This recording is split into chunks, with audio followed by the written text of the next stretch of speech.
Republic Bharat देख रहे हैं आप। मैं हूं आपके साथ निधि वासंदानी। नमस्कार, मैं हूं सैयद सुहेल और आप देख रहे हैं ईवीक्स कैश स्टूडियो से हमारा ये बुलेटिन। और शुरुआत कर रहे हैं इस वक्त की बड़ी खबर से। बीजेपी ने शिवसेना के वीडियो कॉन्फ्रेंसिंग के सुझाव पर टिप्पणी की है। शिवसेना ने कहा था कि अयोध्या में राम मंदिर का भूमि पूजन वीडियो कॉन्फ्रेंसिंग के जरिए होना चाहिए। इस पर बीजेपी ने हमला किया है। और बीजेपी के विधायक राम कदम ने कहा इस पर हमला बोलते हुए, शिवसेना हिंदुत्व से भटक गई है। जो पार्टी हिंदुत्व के बल पर शुरू हुई वही हिंदुत्व से भटक गई है, ये कहना बीजेपी का।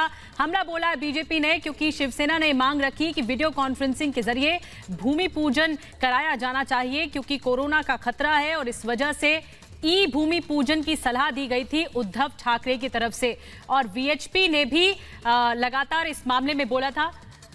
हमारे साथ इस वक्त हमारी सहयोगी श्वेता त्रिपाठी न्यूज रूम से जुड़ चुकी हैं। श्वेता, इस मामले में उद्धव ठाकरे की तरफ से ई भूमि पूजन की मांग रखी गई थी, सलाह दी गई थी क्योंकि कोरोना काल चल रहा है, लेकिन बीजेपी अब हमलावर है। बिल्कुल, देखिए निधि, बीजेपी हमलावर है और बीजेपी हमलावर हो भी क्यों ना, क्योंकि यही वो उद्धव ठाकरे हैं। आपको याद होगा कि जब आज से 1.5 साल पहले ये अयोध्या गए थे तो वहां पर ये कहते हुए सुनाई दिए थे साधु संतों के बीच कि अगर बीजेपी मंदिर नहीं बनवाएगी तो हम मंदिर बनवाएंगे। लेकिन कहते हैं ना कि राजनीति में जब साथी बदलते हैं तो सुर भी बदल जाते हैं। तो शायद शिवसेना की मजबूरी है, उद्धव ठाकरे की मजबूरी है वही भाषा बोलने की जो कांग्रेस और एनसीपी बोल रही है।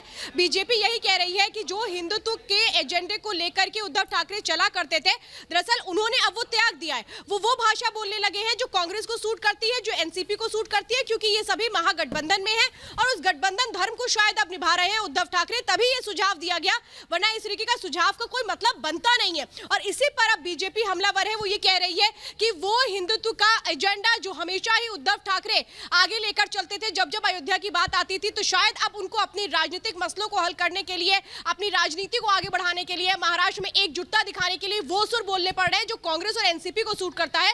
और इसीलिए लगातार बीजेपी हमलावर है। आपको याद होगा निधि, पहले दिन से बीजेपी हमलावर है जब ये महागठबंधन बना था कि कैसे अब हिंदुत्व से किनारा कर लिया है उद्धव ठाकरे ने। जी सोहेल। श्वेता, क्या उद्धव को एक इनसिक्योरिटी भी है कि ऐसा नजर आ रहा है कि बीजेपी के मैनिफेस्टो में राम मंदिर था और प्रधानमंत्री अब उस भूमि पूजन में जा रहे हैं तो पूरा क्रेडिट बीजेपी को ही जाएगा? इस बात की इनसिक्योरिटी भी शिवसेना को है।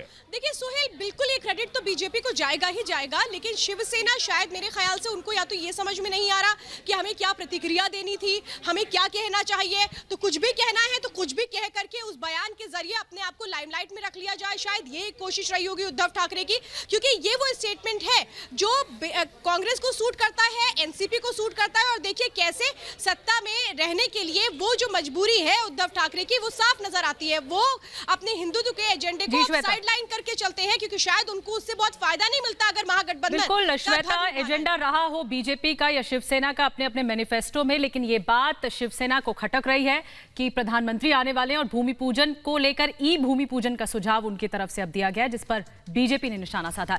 आगे बढ़ते हैं सुशांत।